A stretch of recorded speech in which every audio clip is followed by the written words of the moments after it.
Boa noite, Ivo. Mais uma vez, obrigada por teres aceito o nosso convite para estarmos aqui neste webinar da PWN a falar sobre cibersegurança.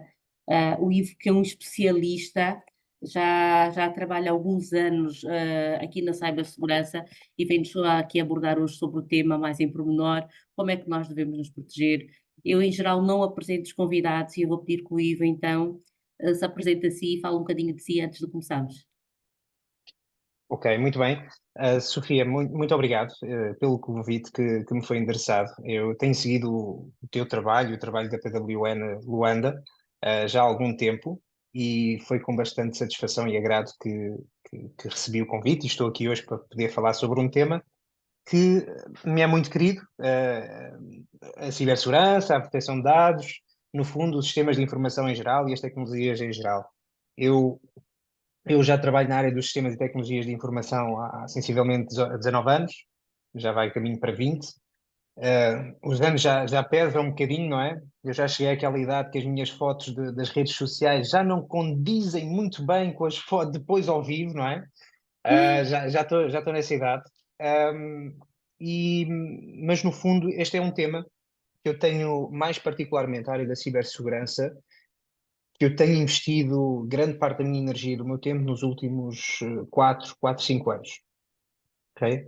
Portanto, eu começo a minha atividade profissional em 2004, 2004, sim, salvo erro.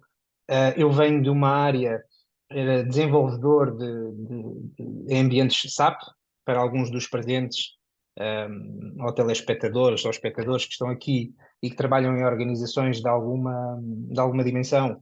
Muitas delas já utilizam esses sistemas, mesmo aqui em Angola há muitas empresas e organizações que utilizam esse tipo de sistemas, e eu, no fundo, o que fazia era desenvolvimentos nesses projetos. Comecei em Portugal, depois participei em alguns projetos também mais pontuais em Espanha, França, Itália, e depois a minha vida convergiu, sensivelmente já em 2009, e depois houve ali um período de transição em que eu trabalhava quer aqui em projetos em Angola, mas Sim. também ainda mantinha, portanto, a minha presença em Portugal, a trabalhar em tantos outros projetos. E, obviamente, trabalhando na implementação de sistemas de ERPs, de data warehouses, nós tomamos contato com uma série de organizações, de setores diferentes, de áreas diferentes, de expertise diferentes, e, e depois, no fundo, à medida que as organizações hoje em dia se começam a modernizar, quanto mais estamos modernizados, Mais alvos. mais, sim, ou seja, no fundo, a nossa superfície, a nossa exposição aumenta, não só a nível individual, mas também a nível das organizações. Portanto, se por um lado nós conseguimos, por exemplo, eu como um Estado ou como um governo, dar mais e melhores serviços aos cidadãos, não é? Sem os ter que obrigar, por exemplo, a deslocar-se a uma repartição fiscal, ou seja lá o que for, não é? Por Pois a outro gente tem um lado, exemplo que agora faz tudo online. Eles não aceitam faz nada de tudo. papel. Sim, sim. O setor público das finanças é um dos setores que sofreu melhorias significativas nos últimos anos. Muito por força também dos volumes dos investimentos que têm vindo a fazer. E é de salutar, não é? Ou seja, é como tudo, todas as áreas oferecem pontos de melhoria, não é? Podíamos estar melhor em alguns aspectos, mas seguramente, Sofia, tu tocas aí no ponto do setor financeiro público, neste caso na qualidade da AGT, eles têm feito bastantes investimentos e, pelo que percebi, ainda vêm mais novidades nos próximos tempos. Hum. Um, Portanto, o setor privado também financeiro não é exceção, não é? Portanto, E o setor esse também é privado um dos. financeiro tem evoluído bastante. Agora Sim. até já abrimos uma conta online, já não precisamos de ir ao banco. Sim, é verdade. Há alguns bancos que já permitem fazer abertura de contas online e depois, se quisermos movimentar mais montantes ou ter saldos médios maiores, não é? Depois aí já nos obriga a facultar mais informação. Mas também já existem alternativas ao sistema financeiro tradicional, não é? As carteiras digitais, os mobile money, não é? Já temos aí players no mercado bastante interessantes. Mas com tudo isso, não é? Vem depois atrelado uma série portanto, de outras preocupações, nomeadamente, as burlas, as fraudes e por aí fora, não é? Que são constantes aqui. Não é só em Angola, em muitos outros países isto é uma realidade e até é mais severa, não é? Até porque em países ocidentais, onde o rendimento per capita é superior, são alvos mais apetecíveis, não é? Ou seja, burlar um americano é mais apetecível do que burlar, se calhar, não sei, um namibiano, não é? É Portanto, verdade, isto do ponto de vista estritamente económico da coisa, não é? Portanto, se eu tiver que depositar esforço e tempo meu, se calhar, e isto é verdade, não é? Existem pessoas por todo o mundo e operações complexas, na Nigéria, em Myanmar e por aí fora, que só se dedicam a fazer isto. E são brutais.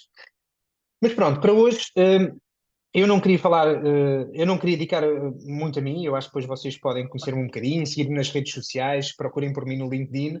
Eu vou publicando algumas coisas, não muitas, mas prometo que no futuro, principalmente nas áreas de cibersegurança, vou publicar mais coisas relacionadas com o tema. e E faz para muito hoje, sentido. Eu acho que o mercado carece dessa maior informação sobre cibersegurança. sim, já tem havido e está a haver bastantes iniciativas, novas empresas, existem organismos, inclusivamente, que até já estão a criar eventos anuais, não é? Para falar sobre o tema, e isso é de salutar. E, portanto, existem aqui setores que, obviamente, pela sua criticidade, investem mais, não é? Outros deviam de investir um bocadinho mais, mas estamos a dar alguns passos bebé, não é? Mas algumas coisas estão a ser feitas, mas ainda temos um caminho longo para percorrer. Há muitas oportunidades de melhoria. Vamos ver as coisas pela positiva, não é? Então, não sei se Sofia, se me permitisse, eu ia partilhar Claro. e o resto, praticamente o resto da minha apresentação ia ser toda acompanhada então desta apresentação. Sofia, estás à vontade se quiseres Eu estou à eh, vontade e já posso. contribuir, Não, estás à tá. vontade. Obrigada. Nada.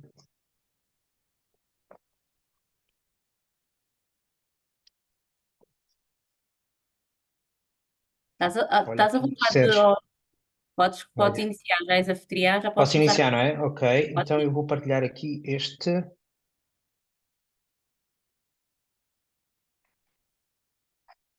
Muito bem, eu se calhar estou aqui a aparecer aqui em baixo, espero não atrapalhar muito aqui a apresentação. Sofia, conseguem ver o primeiro slide da apresentação? Já chegou aí, Sofia? Peço desculpa, estava sem som, mas conseguimos ver na perfeição. Ok, ok, ótimo. Pronto, então vou aqui para a frente. Então, a agenda de hoje que vos trago, ahm, dividi em quatro partes. Eu vou tentar ser. Na primeira, vou dar uma introdução geral à preocupação a nível mundial, o que é que se anda a falar, não é? Ou seja, os líderes mundiais, a ciberdefesa, a cibersegurança e a ciberdefesa também existem. São termos diferentes que eu também não vou entrar hoje em grande detalhe. Sei que temos aqui na plateia pessoas da área mais militar e da segurança, e de facto existem diferenças entre o que é a cibersegurança e a ciberdefesa, ok? Já estamos a pensar a nível mais país, mais estatal, quando falamos de ciberdefesa, não é? E a cibersegurança é um termo mais amplo, a segurança da informação ainda é um termo ainda mais amplo que cibersegurança, porque não importa se o meio é digital ou não, tem a ver com a segurança da informação em si, seja ela no mundo analógico ou no mundo digital.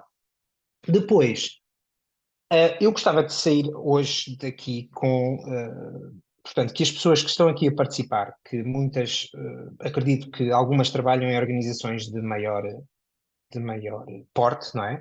Com muitos colaboradores, mas há, de facto, aqui o parente pobre disto tudo são as micro, pequenas e médias empresas, ou às vezes até o empreendedor, não é? Que é só ele o negócio que tem, não é? Promove o seu negócio nas redes sociais, nos LinkedIns ou nos Instagrams, nos WhatsApps. E, portanto, aí é tipicamente onde há uma grande lacuna no investimento na cibersegurança dessas organizações. Portanto, nós para vermos e para tentarmos perceber um bocadinho a temática,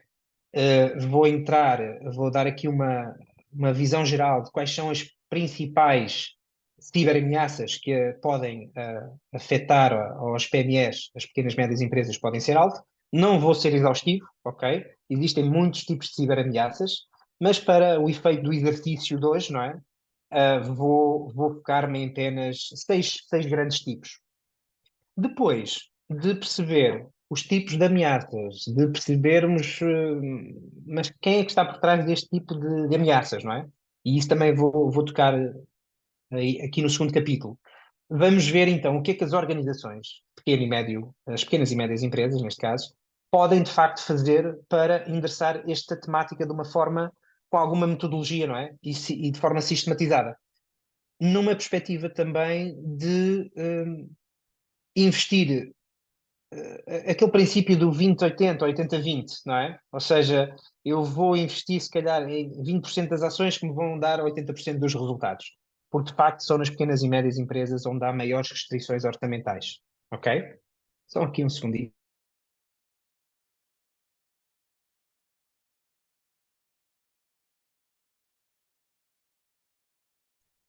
Peço desculpa. Estava aqui a permitir a entrada aqui de alguém. E, por final, depois vou-vos deixar com alguns recursos e informação adicional. Vou deixar um bocadinho aqui para o final, não vou desvendar já o que é. Um, mas prometo que não são coisas ligadas à legislação. Se calhar numa sessão posterior podemos focar-nos um bocadinho disso, que também é bastante importante, ok? Especialmente nas matérias de proteção de dados, que em Angola já existe desde 2011, salvo erro, portanto, uma lei da Lei de Proteção de Dados Pessoais, ok? E quem, no fundo, faz cumprir essa lei é a Agência de Proteção de Dados angolana, não é? A APD. Eles têm um site, têm muitos conteúdos lá interessantes e, inclusivamente, conseguimos ver o que é que eles têm estado a fazer nos últimos anos, muito também na perspectiva de certificação digamos, das bases de dados e da informação que as empresas também tratam. Porque há as empresas, em determinadas situações, têm de solicitar ou informar, às vezes só, mas a APD, portanto, autorizações especiais da licitude de tratamento de dados dos seus colaboradores ou dos seus clientes, nem tudo o que eu tenho acesso, muitas vezes, para estabelecer uma relação jurídica ou jurídica laboral com um colaborador ou jurídica com um fornecedor ou um cliente, há certo tipo de informações que eu não posso simplesmente pedir sem que haja um instrumento, não é, que salvaguarde a empresa para o tratamento dessa informação, para esse fim específico, ok? É quase como, por exemplo, se eu fizer um contrato com uma instituição financeira para ter uma conta bancária, não é? Ou um produto, um seguro, mas eu só dei autorização em partilhar dados pessoais para manter esta relação jurídica, não é? Mas depois essa entidade utiliza a informação para me enviar, por exemplo, marketing, campanhas de marketing, por exemplo, e eu não dei autorização para fazer isso, por exemplo, ok? Ou outro tipo de processamento ou tratamento de dados.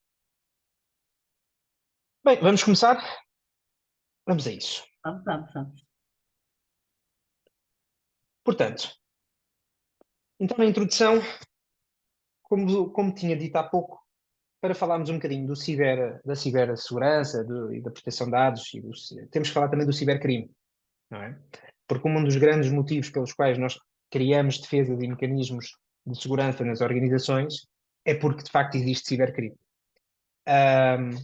Na legislação angolana já existem diplomas e instrumentos que classificam aqui este tipo de práticas, ok? E inclusivamente já as devidas penalizações e também está previsto no Código Penal. E creio que deve estar para sair para muito brevemente mais instrumentos específicos para legislar sobre a matéria, ok? Penso que foi hoje, na Angotic, que iniciou hoje e prolonga-se até mais 2 dias, em que próprio Ministério das Telecomunicações e Tecnologias, não é? De Comunicação, já, portanto, anunciou que vem uma série de diplomas e planos nacionais de cibersegurança e planos nacionais também de outras temáticas ligadas às tecnologias de informação. No fundo, o governo angolano está a fazer uma atualização ao livro branco das TICs, das tecnologias de informação, de comunicação, E, portanto, a área da cibersegurança é uma área que mereceu destaque e ações concretas. Mas, bom, o cibercrime, segundo aqui uma definição mais ampla, não jurídica, não legal, mas eu fui aqui, portanto, ao dicionário britânica e traduzi isto de inglês para português, diz que o cibercrime é a utilização de um computador como instrumento para atingir fins legais, como a fraude, o tráfico de pornografia infantil e propriedade intelectual, o roubo de identidade ou a violação de privacidade.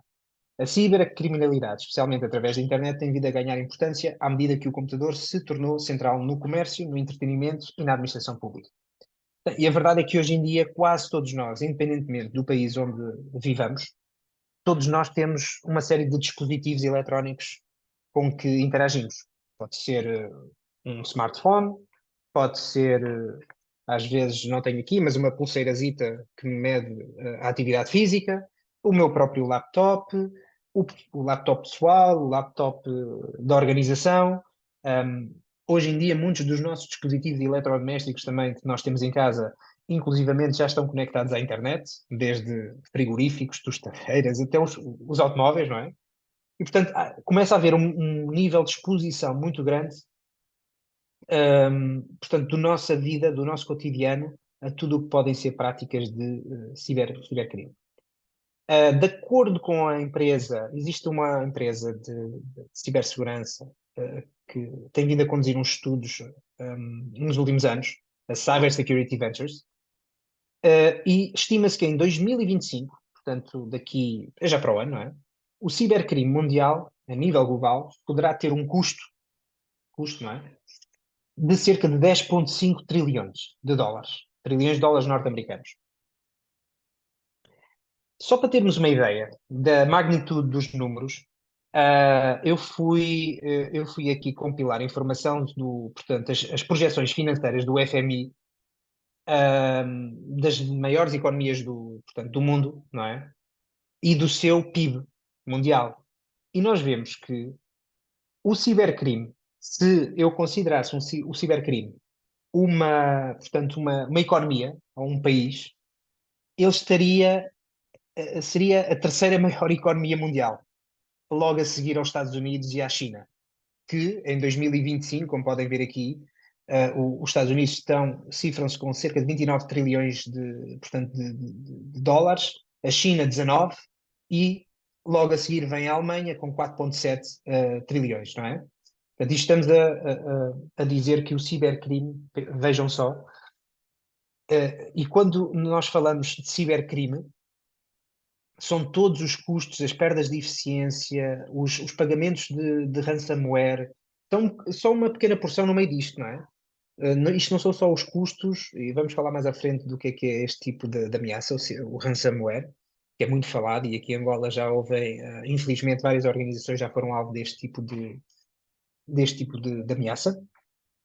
Mas todos os outros custos, desde, portanto, a inoperância dos serviços, por exemplo. Uma empresa, quando é alvo de um ataque, neste caso, se o ataque for, neste caso, ransomware, que tipicamente implica a encriptação e a indisponibilização de vários ou a totalidade dos sistemas dessa organização, essa organização fica sem operar, não é? Fica sem faturar, fica sem poder pagar, pode ficar sem poder pagar salários a tempo e horas, tem danos de reputação da marca, tem uma série de coisas, não é? E, portanto, para as pequenas e médias empresas isto é mais preocupante porque, ao contrário das grandes empresas, têm bolsos mais fundos, eles podem, com mais ou menos tempo, recuperar de uma forma diferente que uma pequena ou média empresa recupera. Aliás, há muitas pequenas ou médias empresas que, depois de serem alvo de um ataque cibernético, e neste caso concreto, por exemplo, de um ransomware, e existem estudos sobre a matéria, em que muitas vezes eles passaram alguns meses ou até alguns anos, vão à falência porque nunca conseguem recuperar totalmente portanto, desse tipo de ataque. Ok? Depois, gostava de dar aqui nota sobre outro aspecto importante. A cibersegurança, ou neste caso a ciberinsegurança, não é uma preocupação só das pequenas e médias empresas, não é uma preocupação só dos técnicos de informática, é uma preocupação a nível global e pelos líderes mundiais. O World Economic Forum, o Fórum Económico Mundial, tem vindo já nos últimos anos a produzir uma série, eles produzem uma série de relatórios, mas este relatório em particular, que é o Relatório Global de Riscos, já vai na 19ª edição, e eles, neste relatório, eles identificam uma série de riscos globais e classificam esses mesmos riscos como sendo na categoria riscos económicos, riscos ambientais, riscos geopolíticos, riscos societários ou de sociedade, não é? Que afetam a sociedade, pode ser até convulsão social em alguns países, por exemplo, e riscos tecnológicos. E na matéria dos riscos tecnológicos, e aqui nestes dois gráficos que eu vos estou a apresentar estão com uma cor mais. Eu sou um bocado mau para cores, mas isto é um bocado mais púrpura, não é? Roxo. Do meu lado esquerdo, ou do vosso lado esquerdo, vocês têm o top 10 riscos a curto prazo, neste caso, numa janela temporal de 2 anos. E reparem que este relatório é recente, foi publicado em janeiro de 2024. Para produzir este relatório foram consultados mais de 1.500 especialistas de várias áreas, ou seja, desde pessoas pertencentes ao setor público, de governos, líderes governamentais, setor privado, a sociedade civil em geral, organizações não governamentais. Foram consultados uma série portanto, de pessoas e entidades, inclusivamente entidades aqui em Angola, para produzir este relatório. E a nível global, a curto prazo, a ciberinsegurança, que é um risco, não é? A insegurança cibernética, coloca-se em quarto lugar, em quarto lugar. Portanto, nós estamos a sair de um mundo, não é? Onde passámos por uma pandemia global. Temos uma série de conflitos armados a acontecer, não é? As guerras a acontecer na Ucrânia, a invasão da Rússia, a invasão da Ucrânia por parte da Rússia. Temos agora o conflito Palestina, Israel e arredores.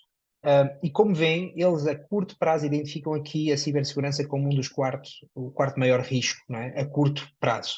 Mas também temos aqui a informação e a desinformação. Todos nós somos vítimas sistematicamente todos os dias. Nós, ao sermos consumidores de redes sociais e também de plataformas como o WhatsApp, todos os dias cai qualquer tipo de notícia e nós repassamos e passamos sem às vezes validar a autenticidade dessa informação. Portanto, e aqui já temos esse risco como primeiro lugar, a desinformação e a misinformation. Há uma ligeira diferença entre estes dois riscos. E depois, a longo prazo, a 10 anos, do vosso lado direito, não é? Temos aqui portanto, outro tipo de riscos, onde a ciberinsegurança continua no top 10, mas aqui já em oitavo lugar. Okay? E como veem, por exemplo, a 10 anos, a maior parte dos riscos coloca-se mais nas categorias de riscos ambientais. Veem que os 4 primeiros são logo riscos ambientais, do lado esquerdo, a curto prazo, a 2 anos, temos somente dois grandes tipos de riscos no top 10, mas eles ganham preponderância depois numa perspectiva de médio e longo prazo. Portanto, este relatório, se depois pesquisarem na internet, vão ao Google, escrevam WEF, Global Risk Report 2024, eles têm este relatório, está disponível para download e ele é bastante extenso e bastante detalhado neste tipo de riscos. E também a interligação entre os riscos em si, ok? Portanto, porque temos riscos tecnológicos que estão interligados com os riscos ambientais, geopolíticos. É muito giro. É um relatório que eu aconselho a leitura a qualquer um dos presentes. Depois, vamos, para endereçar os problemas de cibercrime, de cibersegurança, proteção de dados, também temos que olhar para a força de trabalho que temos, não é? Mais uma vez agora vou-me salvaguardar aqui de um estudo que tem vindo a ser produzido, acho que é desde 2018 ou 2019, pela ISC2, em que eles fazem um estudo da força de trabalho de cibersegurança a nível mundial, e com dados depois mesmo mais detalhados por continente e por país, dos países selecionados. E nós vemos que em 2023, vejam aqui do lado esquerdo, o gráfico do lado esquerdo, nós temos sensivelmente a força de trabalho de profissionais de cibersegurança, e aqui estamos a falar de todo o tipo de profissionais. Quando pensamos em profissionais de cibersegurança, não pensem só nas pessoas que estão, portanto, a trabalhar nos departamentos de informática ou tecnologias de informação, a configurar firewalls, ou a configurar PCs, ou controles de defesa. Estamos a falar de profissionais e de uma maior abrangência. Estamos a falar de consultores, estamos a falar de formadores, estamos a falar de pessoas da área do compliance, estamos a falar de pessoas da área do risco, de todas as profissões, não é? Que tenham alguma componente ligada à segurança de informação, ou à cibersegurança, eles fazem este estudo. Portanto, atualmente nós temos sensivelmente 5,4 milhões de, portanto, trabalhadores ou profissionais com relação na área da cibersegurança, o que representa um incremento de cerca de 8,7% a nível global face a 2022. E reparem que aqui os continentes, o continente americano, que era a América do Norte, a América Latina e a Europa, absorvem a esmagadora maioria, não é, destes profissionais. E seguido depois do continente mais aqui asiático, não é? E por último, onde existem menos profissionais, é, no Médio Oriente e também no continente africano. Mas mesmo assim sofreram um incremento de profissionais de cibersegurança face a 2022. Por outro lado, aqui, se olharem para o gráfico do lado direito, nós temos o gap. O gap, no fundo, é quantos mais profissionais nós de facto precisamos para as necessidades que temos. E aqui estamos a falar de sensivelmente 3,9 milhões de profissionais, quase 4 milhões de mais profissionais, não é? Portanto, aqui as necessidades de novos profissionais nas mais diversas vertentes e domínios de saber, por todo o mundo, vejam que nós ainda temos um gap muito grande. Okay? Portanto, isto não é só uma questão de ter orçamento, não é? Isto para uma organização, é às vezes nós queremos ir buscar os profissionais e eles não existirem. Ok? E aí já tem que adotar outro tipo também de técnicas ou, portanto, reconverter outros profissionais que vêm da área dos ITs, dos helpdesks, das administrações de sistemas, de base de dados, de redes e por aí fora, que tem sido o percurso mais tradicional para os novos profissionais na área da cibersegurança. Eu agora gostava de tentar aqui uma coisa gira, não é? Eu gostava de avaliar a nossa postura de segurança online. Então, o que vocês estão a ver aqui é um código QR do lado esquerdo, grande, e depois tem um link, ok? Vocês ao visitarem este link, ou então mais fácil, podem fazer isto no vosso telemóvel, ok? Prometo que não vos estou a pregar nenhuma partida, tá bom? Se vocês abrirem a câmara do vosso telemóvel e escanearem este código QR, ele vai-vos aparecer um link. Se tiverem o iPhone, isto aparece logo, e na maior parte dos Androids também acontece. E eu, ao clicar neste link, ele vai-me abrir uma página, que é um formulário, que eu criei hoje especialmente também para vocês. É um formulário rápido, que tem cerca de 8 questões. Vocês podem simplesmente ir escolhendo e respondendo.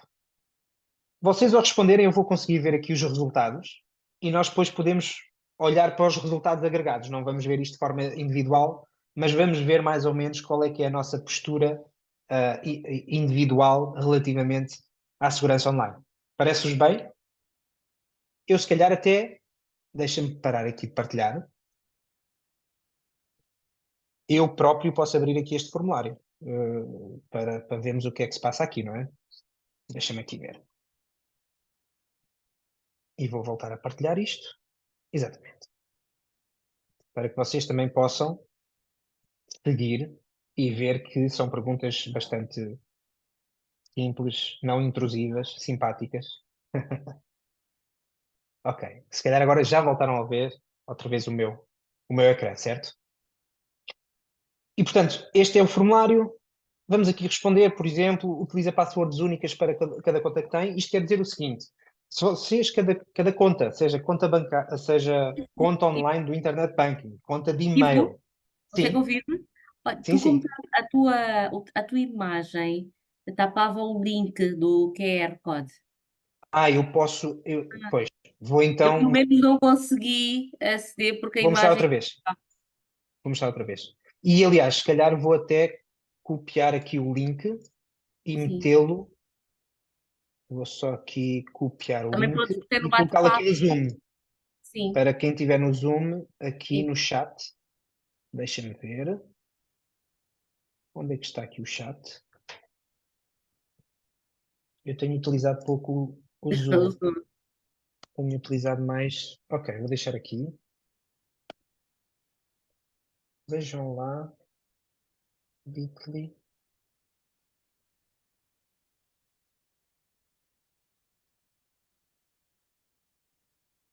Ui, aqui estava o link. Não, Não veio como link. não, eu vou aqui alterar isto assim. Assim, este é o link. Este aqui é o link. Ah, ok. Tenho também aqui uma questão, já estou a ouvir aqui algumas questões. Tenho aqui um mosquito garrido. Sim, já antever, mais para o final, vamos falar de uma estratégia, vá, para implementar a cibersegurança numa empresa de pequeno porte, com orçamentos muito reduzidos. Pronto, vamos ver o que é possível fazer, mas vamos falar sobre isso, sim. Portanto, eu já partilhei aqui o link, e vou novamente partilhar aqui o meu ecrã e deixa-me cá ver se por acaso já há pessoas aqui a responder.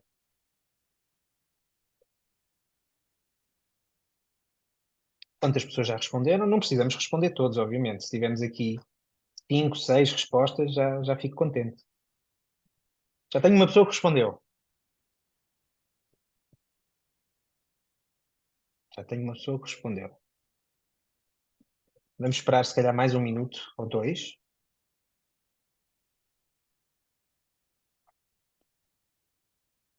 Vou deixar aqui o link para quem quiser abrir.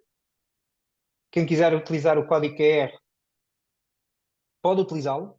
Basta o vosso telemóvel fazer o scan, abrir a aplicação como se fossem tirar uma foto.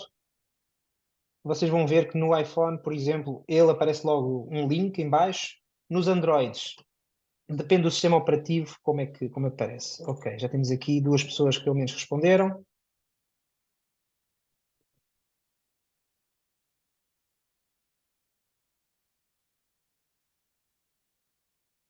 Aqui a Isabel também já respondeu, está a dar nota positiva de que respondeu. Deixa-me ver aqui deste lado quantas respostas. Oh, já são algumas. Já são 6 respostas completas, portanto, 6 pessoas já responderam na totalidade o formulário. Ok. E isto para mim já vai ser. Vamos aqui mais um bocadinho. 7. Esperamos até aos 10 para fazer aqui um número Sim, redondo. sim, podemos esperar. Vamos lá então, até 10. Vamos participar Vamos para ver se ver se conseguimos chegar até 10. Se conseguíssemos é. chegar até 10, isto era ótimo. Se não ficamos pelo 7 ou pelos 8, não há problema. Vou esperar aqui mais uns segundinhos. Sim, vamos esperar. Ok.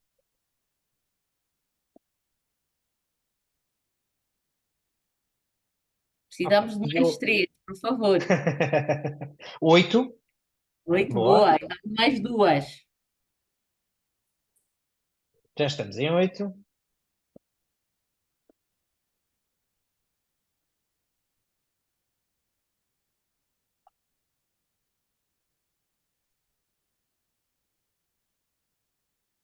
Será que já chegamos aos 9? 8 já temos.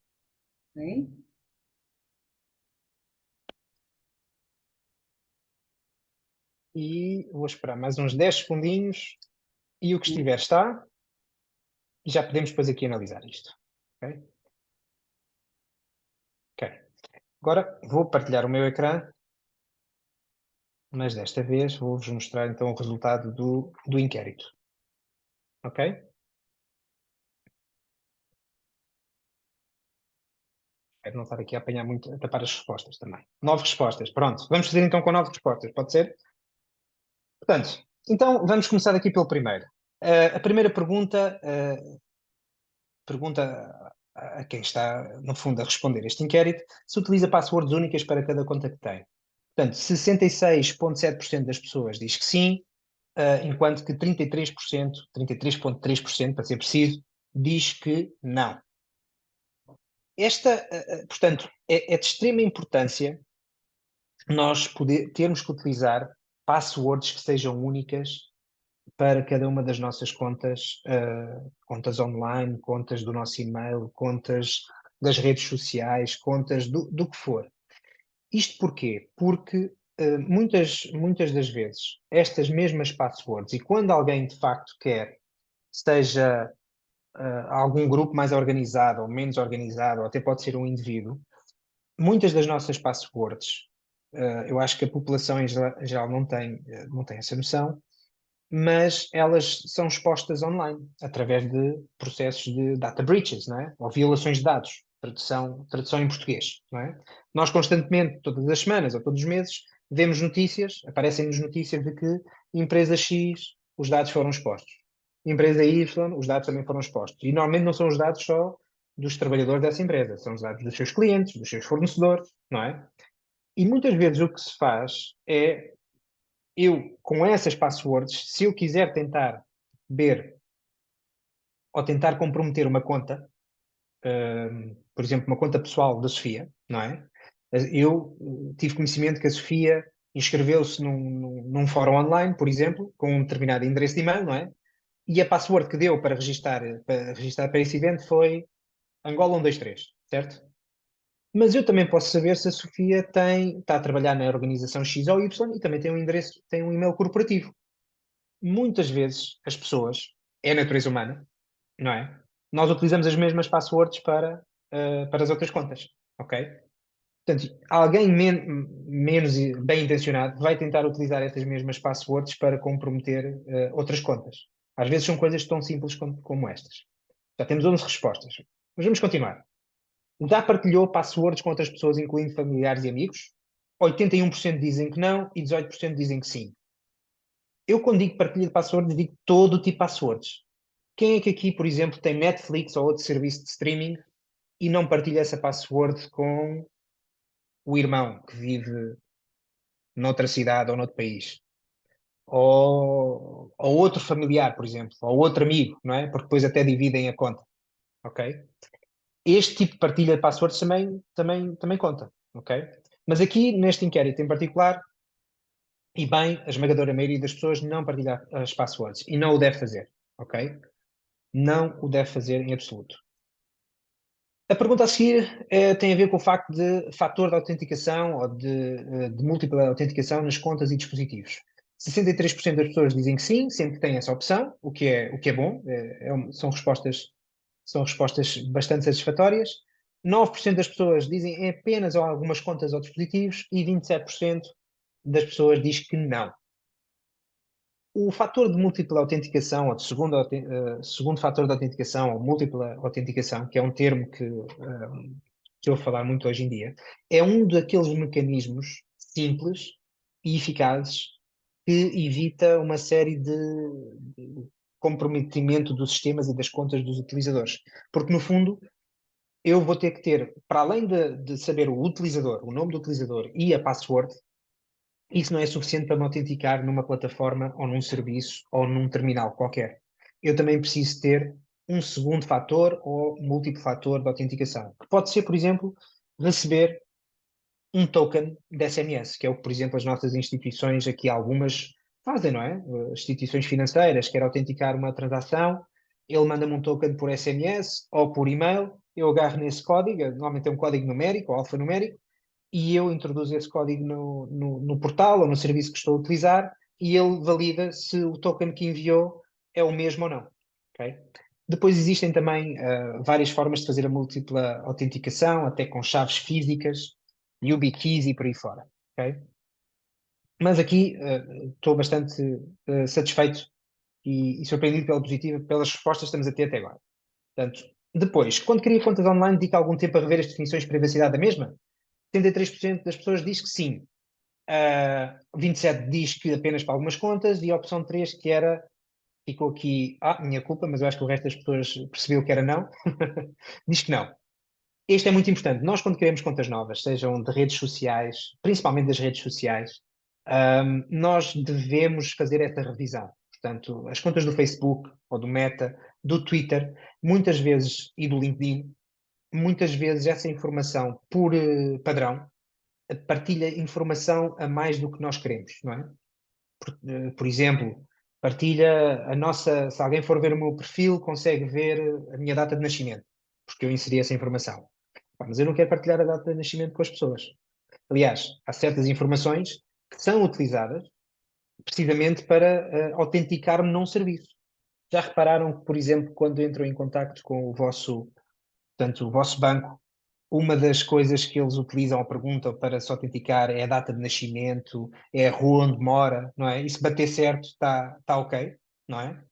Porque eles não têm sistemas avançados de reconhecimento de voz, por exemplo, ou até mesmo da autenticação do próprio número de telefone, que hoje em dia também se pode, entre aspas, falsificar, não é? Fazer spoofing, não é? Fazer-me passar para outra pessoa. Ahm, Portanto, isto é muito importante fazer isto. O software e sistema operativo que utiliza, ou os softwares, estão configurados para aplicar atualizações de forma automática? Sim. Quase 45% das pessoas diz que sim. 27% diz que sim, mas para apenas alguns tipos. 18% diz que não, mas as pessoas atualizam de forma manual o sistema. E 9% dizem que não. Simplesmente dizem, mais tarde, vou ver. Depois, se tem software de antivírus instalado nos seus dispositivos, 54% diz que sim, 45% diz que sim, mas não em todos, e não, aqui praticamente dos inquiridos, não há ninguém que diga que não tem algum tipo de software de antivírus ou de anti-malware instalado nos seus dispositivos. Isto é principalmente, e hoje em dia a maior parte dos sistemas operativos do Windows, por exemplo, até já vem com os mecanismos Windows Defender e por aí fora, há soluções gratuitas relativamente boas, como também há soluções ainda mais robustas mas que são comerciais, não é? Que se pagam para o efeito. Até mesmo para dispositivos móveis, tablets, telefones. Depois, alterou o utilizador e o password padrão do seu router Wi-Fi de casa? Sim. 54% das pessoas dizem que sim, 45% dizem que não. Isto é muito importante. Olha, agora ficou 50%. 12 pessoas responderam, equilibrámos aqui as contas. Isto é muito importante porque quando vem alguém ou das TV Cabs, ou das apps, ou das Unitéis à nossa casa e deixa os routers, muitas vezes pode ser, ou os routers que nós compramos, por exemplo, não é? Vou a uma loja e eu quero ter o meu próprio router para ter Wi-Fi mais potente, expandir mais pela casa, o que for. Muitas vezes, ou quase todos os equipamentos têm definições padrão, passwords padrão, e isso é muito importante que seja mudado, porque um dos aspectos que é utilizado para comprometer alguns dos dispositivos, e isso hoje é fácil hoje em dia, pessoas que têm um pouco de conhecimento sobre a matéria conseguem pesquisar e saber o tipo de equipamento que uma pessoa tem em casa ou na organização, o modelo, e sabem para aquela marca e modelo existem combinações de utilizador e passwords padrão, default, que vem já de fábrica, ok? Portanto, muito importante, sempre possível, e tenham este tipo de equipamento, mudar essas passwords. E finalmente, com que regularidade faz backup aos seus dados? 50% diz que faz uma vez por mês, 33% uma vez por semana e 16% nunca ou raramente. Portanto, eu diria que a regra geral, acho que estão aqui vou parar aqui de partilhar, estão de parabéns, não é? Eu acho que aqui também, talvez pelo tema, e as pessoas também estão aqui a participar, acho que estão bastante, estão acima da média, felizmente. Mas isto não é verdade para todo o tipo de utilizadores e todo o tipo de pessoas, ok? E eu também, eu percebo, por exemplo, o tema de. Portanto, temos várias passwords para várias contas. Nós temos 10, 15, 20, 30 contas diferentes. Quem é que vai memorizar passwords diferentes para tudo isso, não é? Portanto, e hoje em dia já existem ferramentas e mecanismos que nos permitem. Eu tenho, por exemplo, e muitas pessoas têm, não é? Usam gestores de passwords. São softwares que nós podemos ter nos nossos dispositivos móveis e são eles que se encarregam de gerar as passwords e guardam num cofre seguro, encriptado, online, na cloud. Eu há passwords que não sei, não faço ideia. Eu tenho que aceder a esse meu gestor de passwords.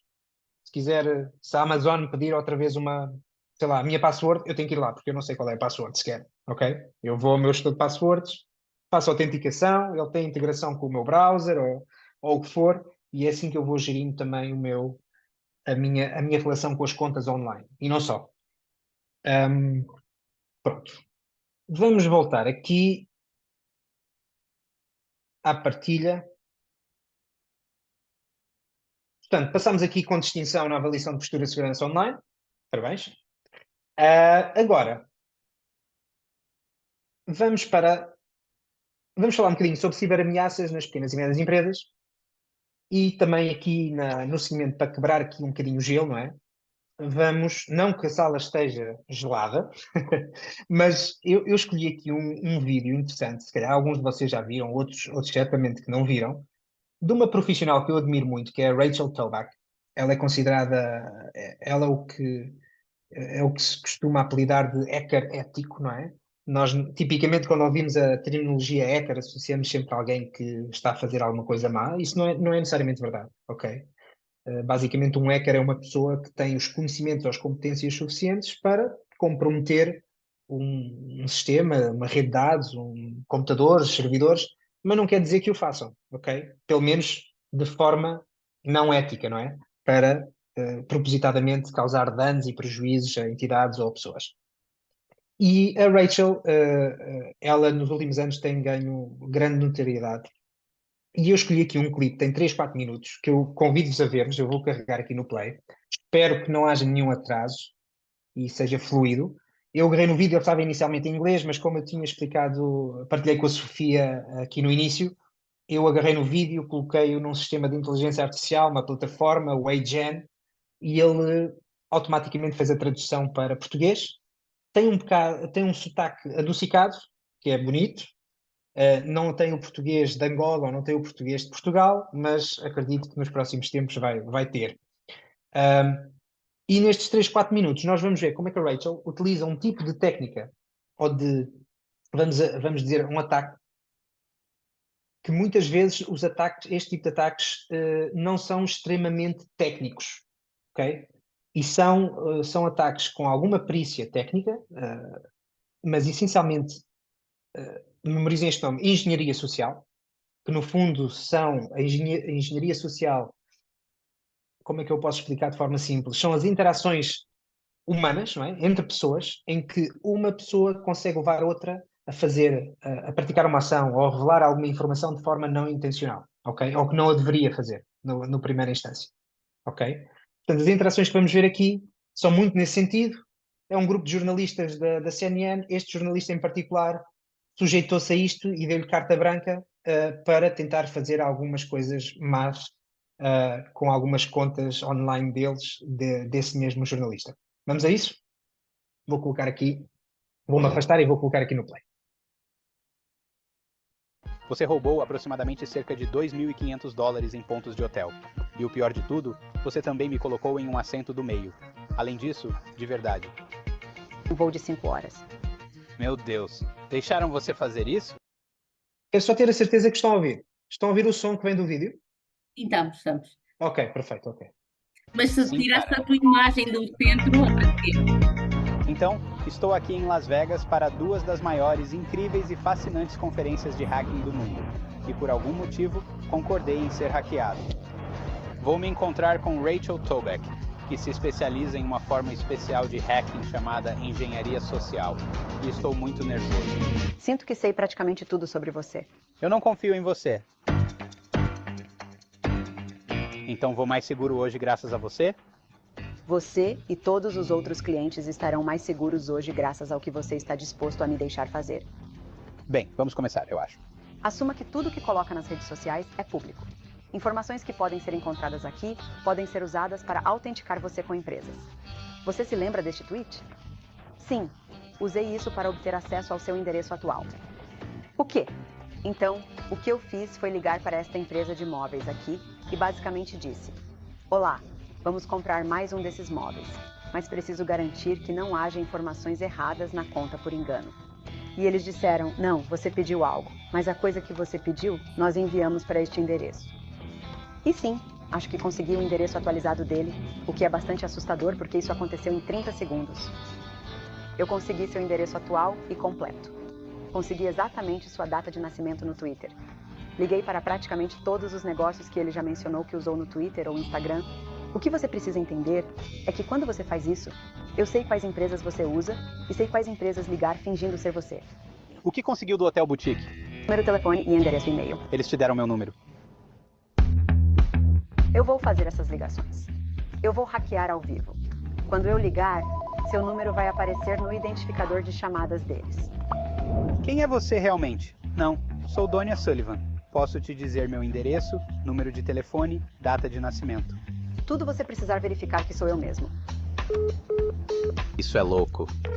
Estou na estrada e estou tendo problemas para acessar a internet. Preciso transferir pontos para minha amiga para um chá de panela.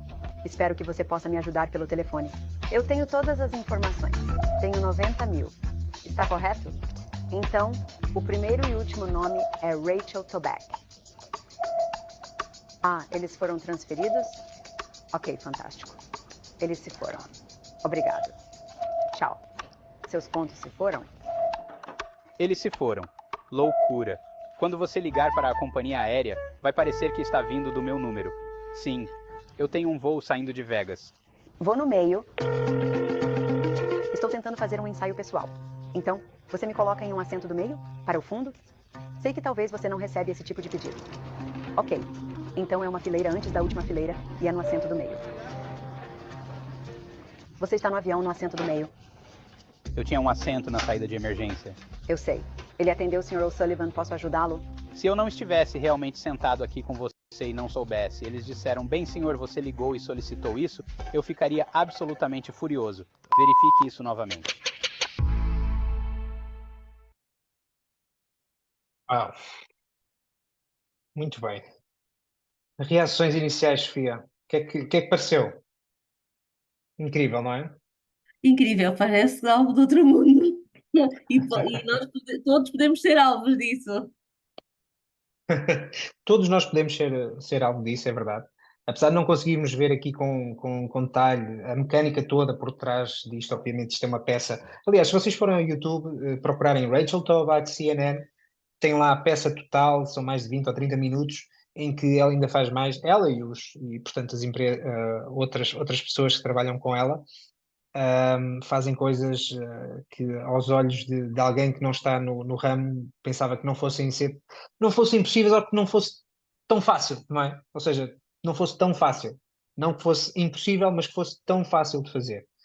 E com o advento portanto, da inteligência artificial, temos hoje cada vez mais mecanismos, mais ferramentas para fazer coisas destas com mais facilidade. Por outro lado, também podemos utilizar a mesma inteligência artificial, não é? Nos nossos produtos de software para combater isto. Portanto, eu já vi que me tenho estado a alongar muito, praticamente, deixem-me ver, já vamos em quase uma hora, não é? E eu, não é? Estamos uma hora abaixo.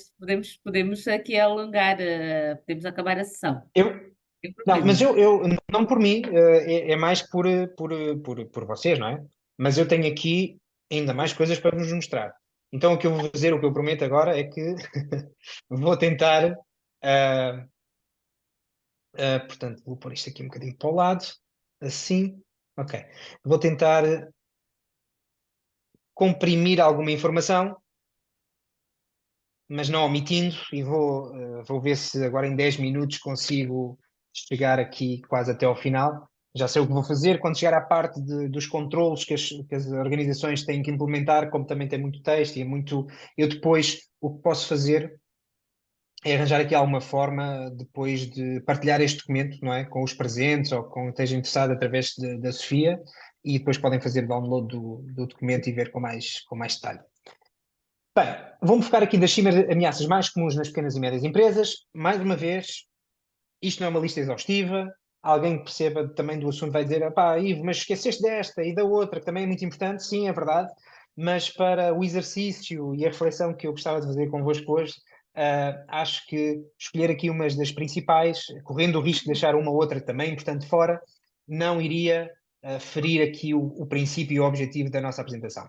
Portanto, vamos começar aqui.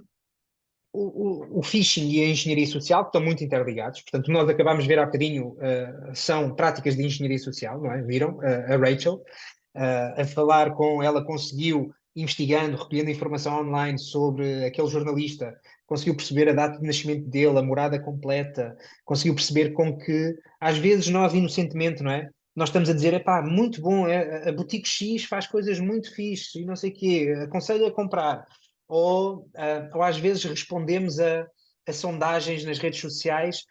Nunca repararam que há muitas sondagens assim esquisitas nos nossos amigos, no Facebook? Amigos ou contas que epá, qual é que é? Escolhe o teu primeiro, o teu filme preferido, diz o nome do teu filme preferido e a data que ele foi estreado, por exemplo, ok?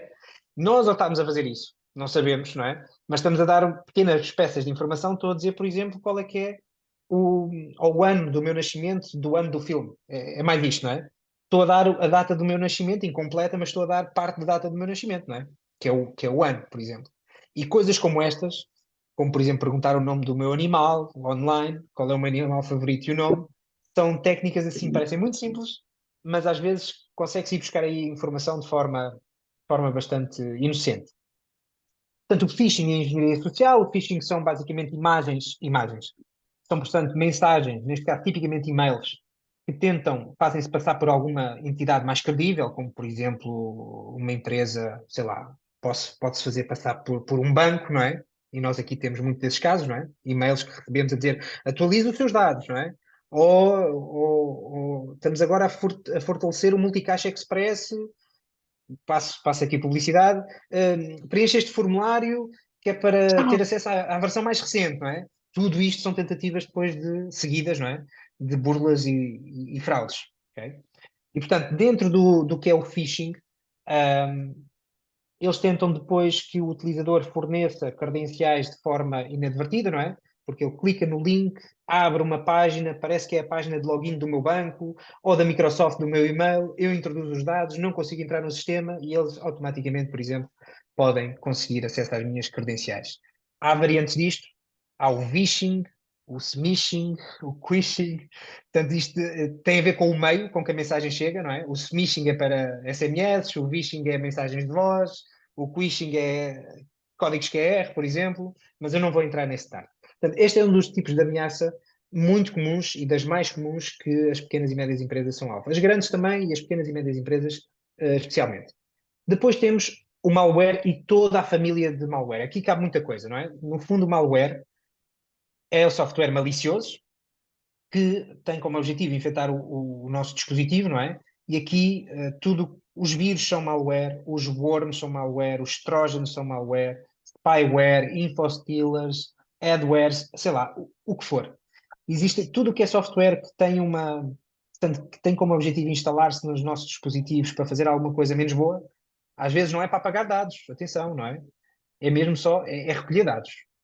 Um keylogger, que é um software para registar todas as teclas, não é?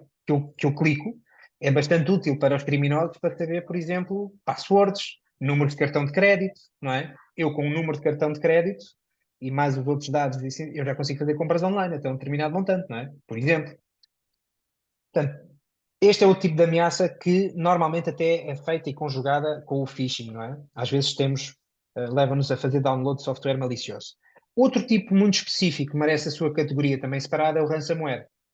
E o ransomware não é nada mais, nada menos do que um software que, uma vez ativo e que se lhe são dadas as instruções, ele começa rapidamente a encriptar todos os dados dos sistemas, dos computadores, dos servidores das organizações ou dos nossos dispositivos pessoais.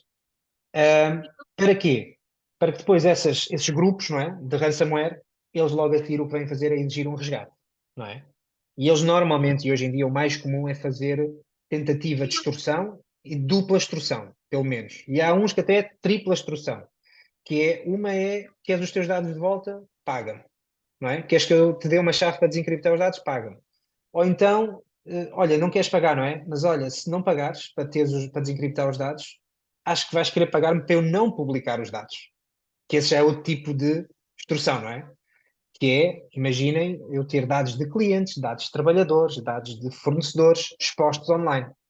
Uma vez expostos online, o que pode vir daí, não é? A ter informação pessoal, informação da empresa e de indivíduos, as consequências podem ser podem ser catastróficas mesmo, não é? Catastróficas no sentido em que há pessoas que podem se aproveitar disso para copiar e usurpar-se de identidades de outras pessoas, abrir contas online em nomes de outras pessoas, porque têm as cópias inteiras dos passaportes, dos cartões de cidadão, dos BIs. Portanto, das piores coisas que podem acontecer é este tipo de dados irem parar online e especialmente a mãos de pessoas mal intencionadas.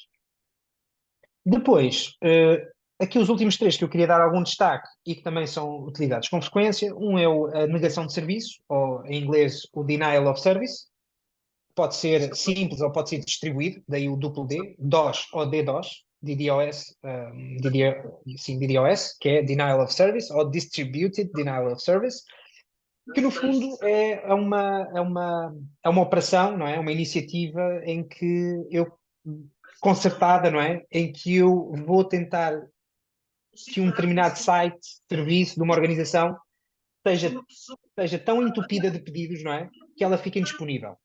Imaginem, por exemplo, no final do mês, nós estamos a querer submeter as nossas declarações de IVA ou de IRT, não é?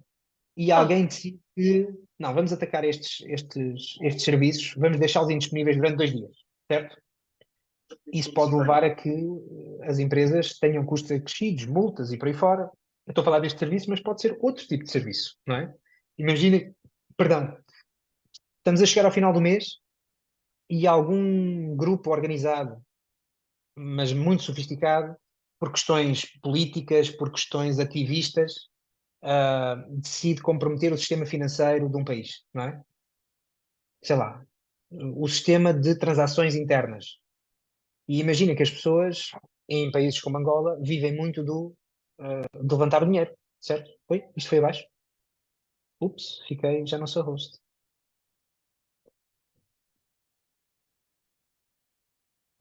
Agora Será já que eu é. consigo?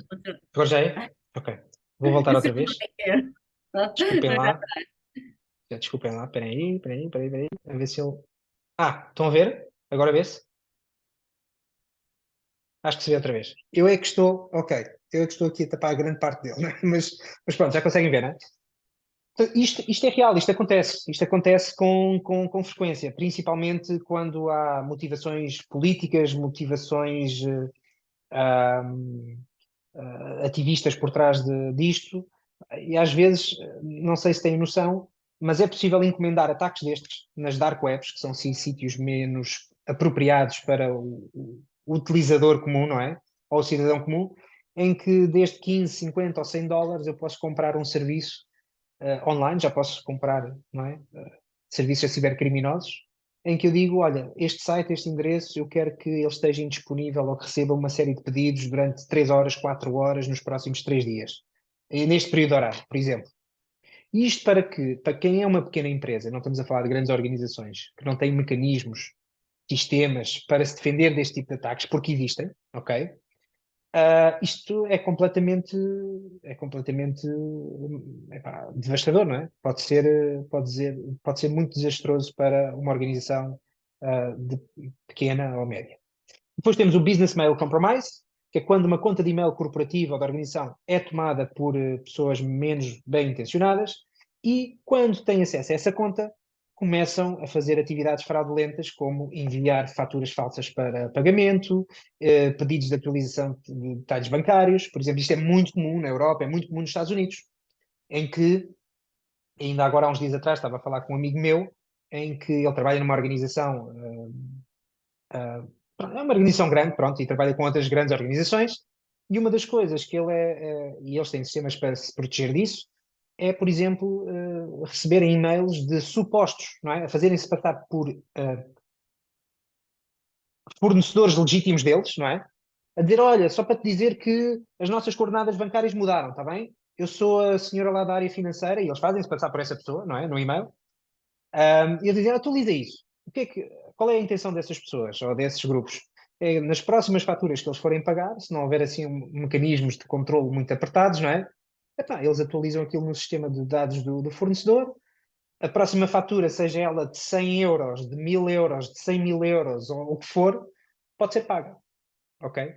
E depois entra nos mecanismos em que tem que se ir atrás do prejuízo. Okay? Isto é possível e é muito comum. ok? E empresas grandes como a Google e Microsoft já foram alvo disto e continuam a ser alvo disto e já foram muito e já pagaram centenas de faturas inválidas na ordem das centenas de milhares de dólares, indevidamente, ok? Precisamente por este tipo de coisas. E depois temos um tipo de ameaça também muito comum, que é resultado, muitas vezes também de outro, em conjugação com outro tipo de ataques, ou às vezes são as violações de dados, os data breaches. Quando ouvimos data breaches, violações de dados. Portanto, a violação de dados é um incidente de segurança em que as informações confidenciais, sensíveis ou protegidas são acessíveis ou divulgadas de forma não autorizada. Portanto, esta divulgação às vezes pode ser até por negligência. Eu posso ter um documento muito, muito importante, não é? Tenho no meu telemóvel e por engano, em vez de passar para o grupo, sei lá, de trabalho, não é? Da minha empresa, engano-me e envio para um grupo geral de alguém em que estão lá dados financeiros de pagamento das pessoas. Isso por si só pode ser considerado um data breach, ok? Não foi ninguém, de forma maliciosa, que andou a partilhar informação indevida. E nós temos muitos casos desses. Por isso, nessa temática em particular, eu aconselho vivamente a não utilizarem os WhatsApps. Sei que é difícil, eu estou a dizer isto, estou a comungar, mas eu próprio de vez em quando também o faço. Mas antes de apertarem partilhar e enviar, vejam muitas vezes para quem é que estão a enviar certas informações, ok? Pronto. Obviamente, agora, avançando. Eu depois estava aqui queria dar reforço no phishing e na engenharia social, tenho alguma informação aqui. Pela hora vou passar isto um bocadinho para a frente. Eu depois, como vos prometi, vou-vos fazer chegar, Sofia, não sei como vamos fazer, mas vou-vos dar um link para poderem fazer download do documento. Também quis dar aqui uma certa ênfase ao ransomware também, não é? E alguns dados interessantes. Portanto, temos os tipos de ataques. Quem é que tipicamente são... esta terminologia é muito utilizada na área de cibersegurança. Agentes maliciosos, threat actors, não é? Então, são de vários tipos. E consoante o tipo de pessoa ou organização, a sua motivação também difere, ok? Portanto, temos desde Estados e nações que têm motivações políticas, e normalmente são as grandes nações, são norte-americanos, russos, chineses, já disse norte-coreanos? Devo ter dito. Não, norte-coreanos também. Existem vários, mas existem um top 5, 6. Israelitas, por exemplo, que dedicam grandes, de forma não oficiosa, porque nenhum governo vai admitir que está a financiar uma operação destas, ok? Mas existem, em que basicamente, agora, por exemplo, na guerra da Rússia e Ucrânia, muitos ataques às infraestruturas, uns dos russos, não é? Para as infraestruturas ucranianas e as empresas ucranianas, e também outros de quem são pró-Ucrânia atacar infraestruturas russas, não é? Estamos a falar de serviços públicos, serviços privados, o que for. E para quem anda nestes meios e anda nesses fóruns e nos grupos, todos os dias vê-se informação de agora vamos atacar, eles mesmos a combinarem, não é? Vamos atacar esta organização, vamos atacar aquela. E é assim mais ou menos que funciona. Depois temos os cibercriminosos, ou os grupos mais ou menos organizados, que é puramente financeira, a motivação é financeira, não é? Que é para poder obter algum ganho financeiro. O caso dos ransomwares é esse. Temos os ativistas, que são questões mais ideológicas, não é? Portanto, eu se vir algum líder que se pronunciou sobre uma determinada coisa para outro país e eu não gostei do pronunciamento dele, epá, vou causar aqui algum dano, por exemplo. Não gosto da posição dele sobre o conflito da Palestina com Israel, por exemplo, e vamos atacar essa organização ou esse indivíduo. Grupos terroristas, também ideologia, mas mais associada à violência ideológica. Ameaças internas. Aqui nas ameaças internas temos estado a ver isto tudo numa perspectiva externa à nossa organização, mas existem ameaças internas que tipicamente são colaboradores insatisfeitos, há descontentamento, que podem praticar atos que levam a vazamento de informação ou destruição de dados ou informação ou adulteração de dados ou informação. Portanto, também existe isto, ok? E temos daquela pessoa que simplesmente, só pela realização pessoal, são muitas vezes pessoas miúdos, jovens, outros não tão jovens, mas que estão a aprender a fazer hacking não ético ou ético e simplesmente querem testar-se, a ver se consigo. É aquela coisa do deixa-me ver se eu consigo aceder a informação que não devia de aceder, não é? E uma coisa é aceder a ambientes não reais, outra coisa é aceder a ambientes reais, dá aquela adrenalina. Depois tinha aqui mais detalhe, não vou dar este detalhe, mas vai ficar também na apresentação. Boas práticas a adotar. Portanto, existem várias, para as pequenas e médias empresas, isto vai depender muito, tem que haver bom senso, tem que haver proporcionalidade também.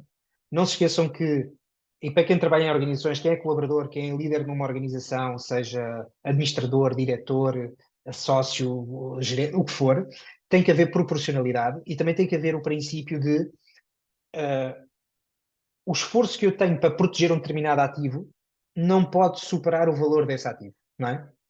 Ou da potencial perda financeira que ele tem. Portanto, se eu tenho uma empresa que tem uma faturação anual de 100 mil dólares, se calhar alguém pode bater-me à minha porta e dizer, pá, tenho aqui uma coisa muito boa para ti, pá, são 30 mil dólares anuais e, epá, mas eu só faturo 100 mil, pá, 30 mil já vai, pá, será que, não é? Portanto, este tipo de análise também tem que ser feita, tem que ser equacionada, não pode ser qualquer tipo de solução e tem que ser também nível de complexidade de implementação versus o retorno e o ganho que tem a implementação dessa mesma medida. Por isso eu também falo aqui do princípio 80-20, não é? E neste domínio, mesmo nas grandes organizações, não é possível proteger tudo, mesmo organizações com orçamentos substanciais, não se consegue ter todo o tipo de soluções e controles de segurança. E é por causa disso que eu aqui dividi em controlos organizacionais e controlos base ou controlos mais técnicos, ok? 4 grandes controlos organizacionais, em que, numa primeira fase, nós temos que perceber o que é que estamos a proteger, que sistemas, que informação. Não posso ir logo a correr e fazer qualquer tipo de iniciativa sem tentar também perceber o que é que eu tenho dentro de casa, o que é que eu estou a proteger, certo? Porque sem identificar e sem fazer esta enumeração, depois fica difícil priorizar atividades e iniciativas, ok? Dá trabalho, mas é um exercício que deve ser feito.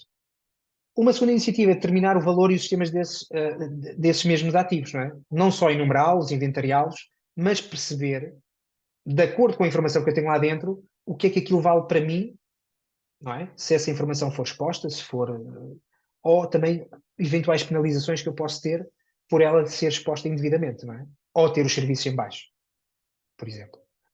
Depois, controle 3, organizacional, determinar o nível de ameaça à cibersegurança, ok?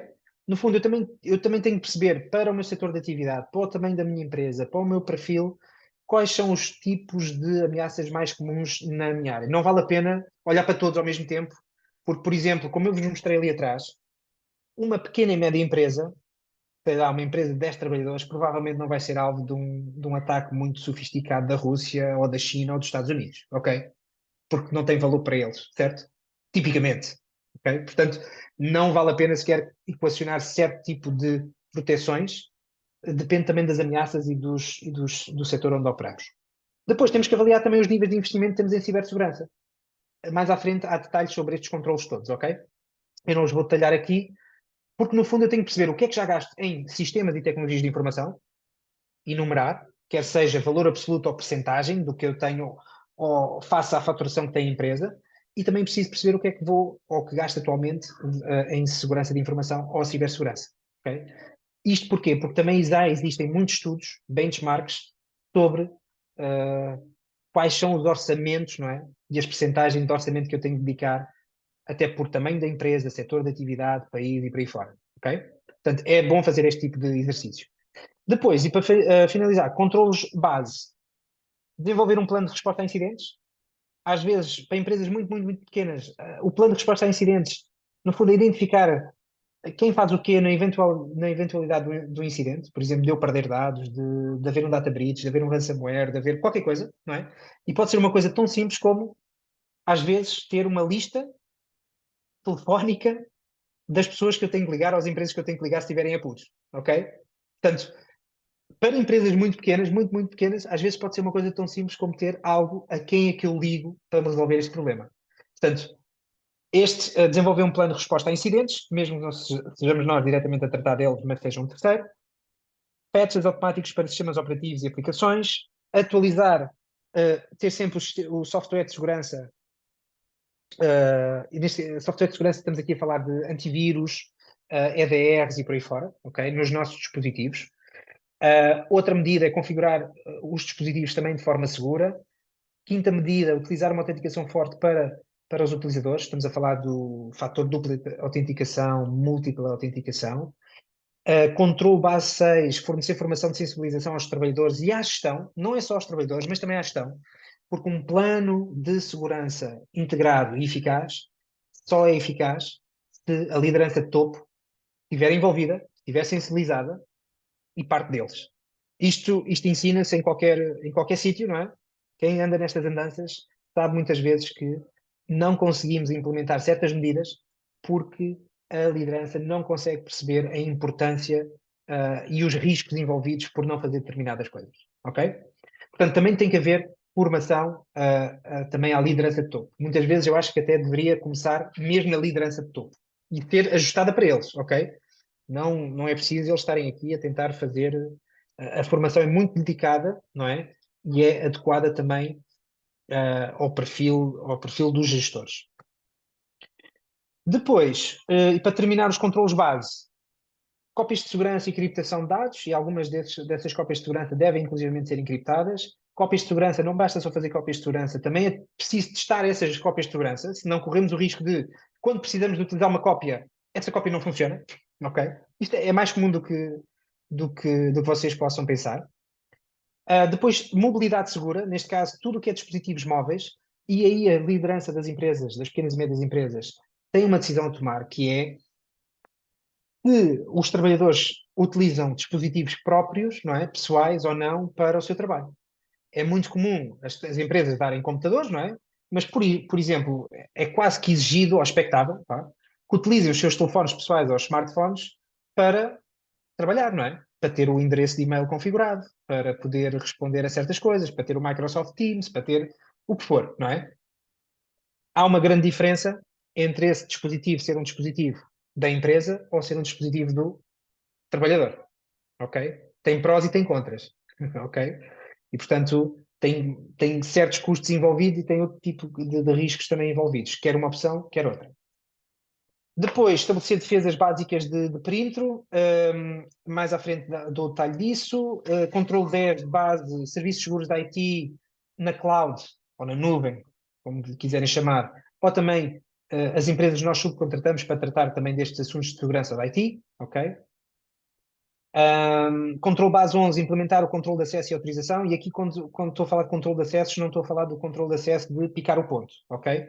Estou a falar de outro tipo de sistemas centralizados para controlar os acessos às plataformas da empresa, sejam elas dentro da organização ou quando o trabalhador está a aceder de fora, por exemplo, que é preciso ter medidas diferentes quando eu, por exemplo, estou a trabalhar a partir de casa, certo? E isto nós vimos quando começou a Covid, fomos todos a correr para casa, mas muitas organizações não tinham os mecanismos base, e ainda hoje não têm, para dar algum tipo, porque estamos num ambiente diferente, não é? Quando estamos dentro da organização, com os nossos dispositivos, com a segurança da rede, não é? Da nossa organização é uma coisa, quando levamos o dispositivo para fora, na nossa casa, ou estamos num espaço público, é totalmente diferente, não é?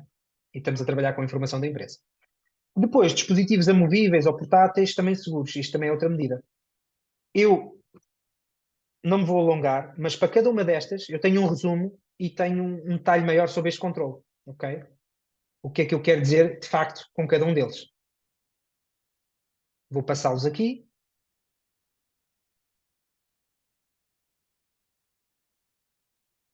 Ver se eu tenho aqui o 6. Já vou no 7. Vou chegar até o 12. São 12 de base. E 4 organizacionais, ou 6. 4. Ok? Não vos vou amassar muito com isto. Até porque temos todos que ir jantar, certo? Ou quase todos. E se as empresas quiserem olhar para isto de uma forma mais sistematizada, existem mesmo frameworks reconhecidas internacionalmente e pelos profissionais de cibersegurança, que já me dizem, ainda com um detalhe ainda mais, nível de investimento, complexidade de implementação, em que eu posso fazer este tipo de coisas, mas de forma sistematizada, ok? Eu dou aqui um exemplo dos controlos SIS. Então, é uma framework que tem mapeamento com outras frameworks, como, por exemplo, a ISO 27001 ou 27002, ou as NIST da nossa vida, mas basicamente são 18 grupos, não é? Aquilo que eu fiz ali atrás, de forma mais desgarrada, não é?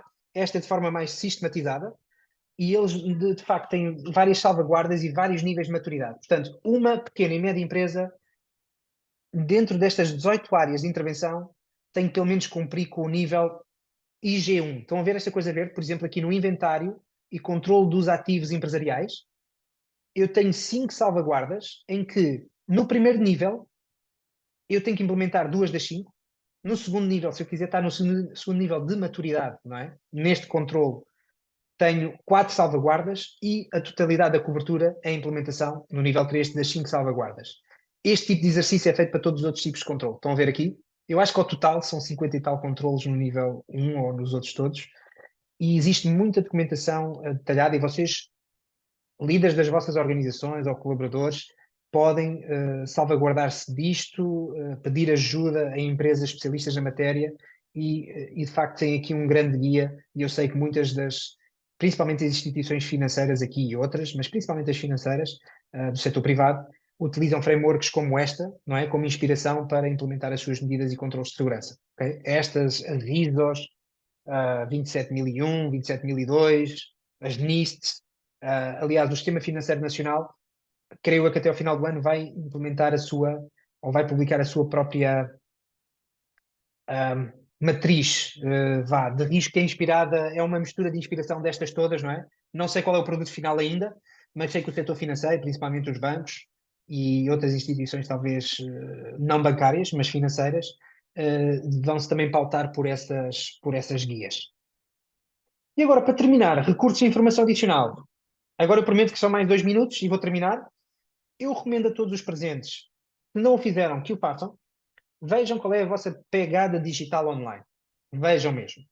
O que eu estou a mostrar aqui, existem muitas outras soluções que fazem isto. Esta é gratuita, é da Malwarebytes, é uma empresa de segurança de informação que tem produtos como antivírus e por aí fora. E eles muito recentemente lançaram aqui um produto em que nós metemos o nosso e-mail, não é? Ele manda um e-mail de confirmação, que é para ele ter a certeza que nós somos donos desse e-mail. E a ferramenta, de forma automática, vai procurar a fóruns a informação de data breaches, a contas de redes sociais e compila-me uma série de informação. E eu aqui, por exemplo, só com o meu endereço de e-mail pessoal, eles conseguem saber onde é que eu estou situado. Aqui estava nos Estados Unidos porque eu tinha uma VPN ligada, portanto, eles pensavam que eu estava... E amanhã o senhor vai levar. Mas não estava. Conseguem saber contas de redes sociais, Spotify, Twitter, Facebooks que eu tenho. Conseguiram descobrir qual é que é o meu número de telefone pessoal. Conseguiram descobrir uma série de passwords que já foram minhas, associadas aos meus endereços de e-mail, que já foram expostas no passado. Eu, felizmente, ao longo dos tempos, fui descontinuando estas passwords, já não as utilizo para nenhum tipo de conta online. Conseguem saber a minha data de nascimento. Aqui embaixo do lado direito, o meu endereço real, que eu já facultei alguns no tempo, ok? A minha data de nascimento. E, portanto, isto é muito simples de fazer. Nossa. Façam isto. Tchau, Vão ao site do Malwarebytes, Digital Footprint e vejam os resultados. Se nunca o fizeram, acho que vão ficar surpreendidos, se calhar, com o que aparece. À semelhança deste serviço da Malwarebytes, existe também o Have I Been Pwned? Okay? Tem aqui o endereço e o link em baixo, se quiser tirem foto para depois consultar, quem não conhece, em que eu basicamente posso meter o meu endereço de e-mail e ver em que data breaches o meu endereço de e-mail já apareceu. Por exemplo, o meu já apareceu no data breach da TAP, da Companhia Aérea Portuguesa, onde alguns dados pessoais acho que até do Primeiro-Ministro ou do Presidente da República Portuguesa apareceu lá, vejam só. Acho que no caso da TAP não foram comprometidas passwords, não é? Ou não foram expostas passwords, mas foram expostas outras informações pessoais. Ok? Portanto, isto é interessante porque a título pessoal vocês podem consultar se o vosso endereço de e-mail já foi comprometido, mas também podem procurar, seja ele pessoal ou corporativo, mas até pelo domínio. Eles também têm um serviço gratuito e também pago, em que eu automaticamente, se algum endereço da minha corporação, não é? Do endereço de domínio, aparecer algum dado ou algum data breach, eu sou automaticamente notificado. Estas são soluções simples, existem soluções muito mais sofisticadas para ambientes mais corporativos, bastante dispendiosas, mas também bastante mais robustas, mas que me permitem estar atento à minha exposição, não é? No perímetro externo da organização e perceber com antecipação se alguém anda a vender credenciais da minha organização, por exemplo, não, lá fora, por exemplo. Ok? Outro site que eu gostava de vos deixar é o GDPR Enforcement Tracker. Tracker. O GDPR Enforcement Tracker, sorry, é engraçado porque na Europa eles levam muito a sério a lei de proteção de dados, não é? E lá chama-se o RGPD, o Regulamento Geral da Proteção de Dados. E cada vez que uma organização ou um indivíduo faz algum tipo de violação da proteção de dados, eles são sancionados. Existe uma autoridade competente que multa as pessoas ou as organizações, ok?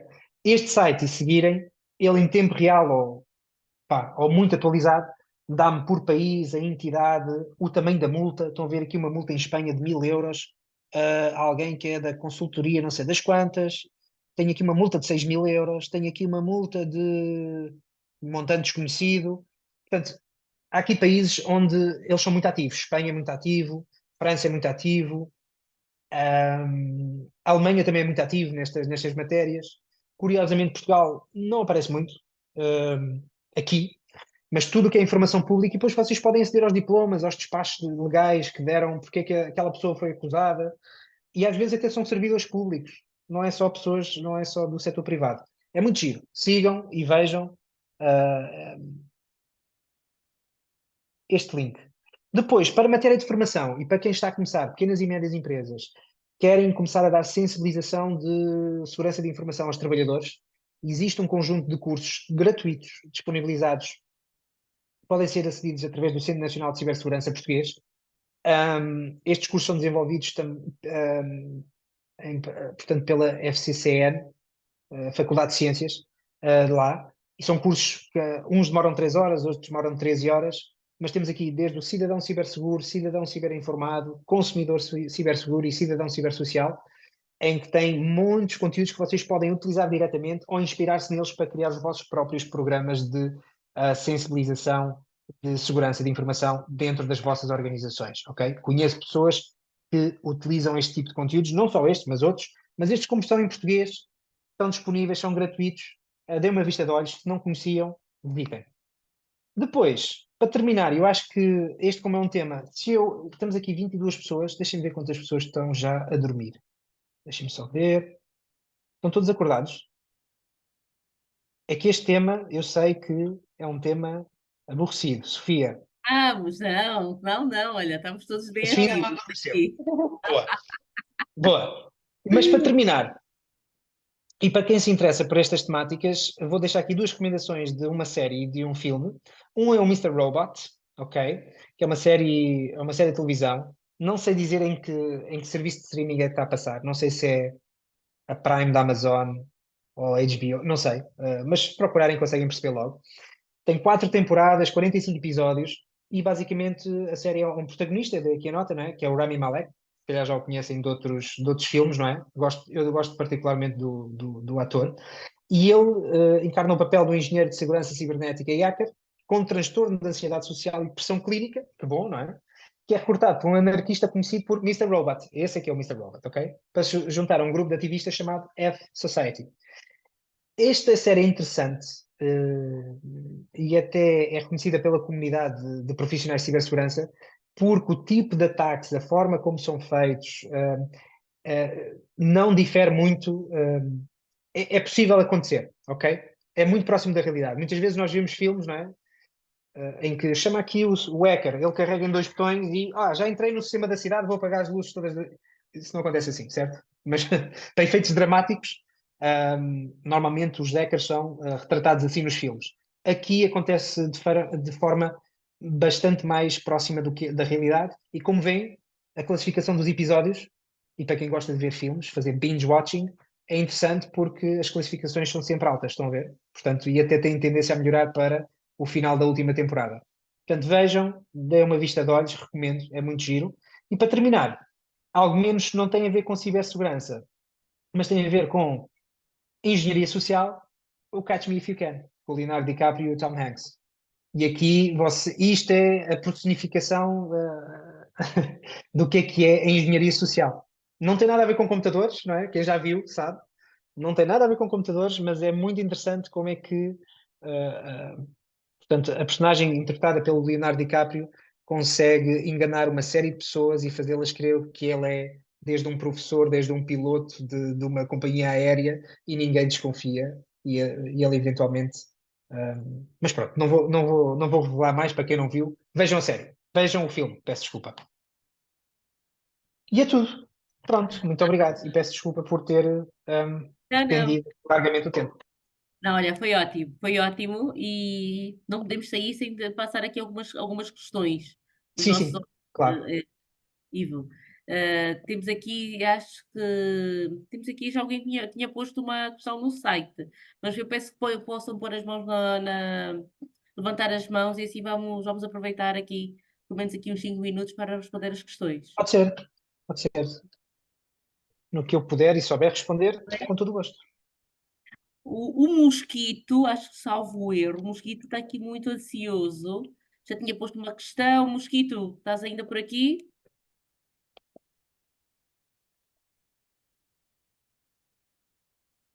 Então, sim, boa noite, Sofia, boa noite, Ivo. Queria começar por parabenizar o Ivo pela brilhante apresentação. O Ivo sempre surpreende de forma positiva e, mais uma vez, parabéns. Ivo, eu gostava que apresentasses algumas soluções para pequenas empresas com orçamentos reduzidos para implementações de soluções de cibersegurança. Ok, muito bem. Na apresentação que fiz, eu toquei em alguns desses controles de forma muito, muito generalizada, como é óbvio, mas eu recomendava que, de facto, e eu não deixei aquilo ali por acaso, fosses mesmo dar uma vista de olhos na framework SIS, dos controles SIS, porque os controles X não é só aquela, obviamente não é só aquela imagem que eu apresentei ali, existe uma série de documentação gratuita que está lá. E eles, especialmente para o nível 1 de maturidade 1, o IG1, nós vimos ali que eles têm 18 controles, mas depois em cada controle eu posso ter um nível de maturidade, não é? Ou seja, uma empresa muito pequena que está a começar, provavelmente não tem maturidade, não tem orçamento para implementar os controles mais avançados dentro daquela categoria, mas deve equacionar e implementar os controlos dos primeiros níveis de maturidade, o IG1 e, quiçá, o IG2. No próprio site da SIS, qualquer pessoa também se pode registar para ter acesso a mais até documentação. Eles dão exemplos específicos de como, portanto, eles classificam, portanto, a implementação desses controlos por nível de complexidade, ok? Se é fácil ou não é fácil implementar. Também por orçamento, ou seja, este controle tipicamente é dispendioso ou não é dispendioso para a organização. Eles têm, inclusivamente, para alguns controlos até não têm custo, ok? São controlos, às vezes pode ser, eu acho que, por exemplo, para o controle de inventário de ativos, se não estou em erro, a CISA, que é uma agência norte-americana de segurança, não é?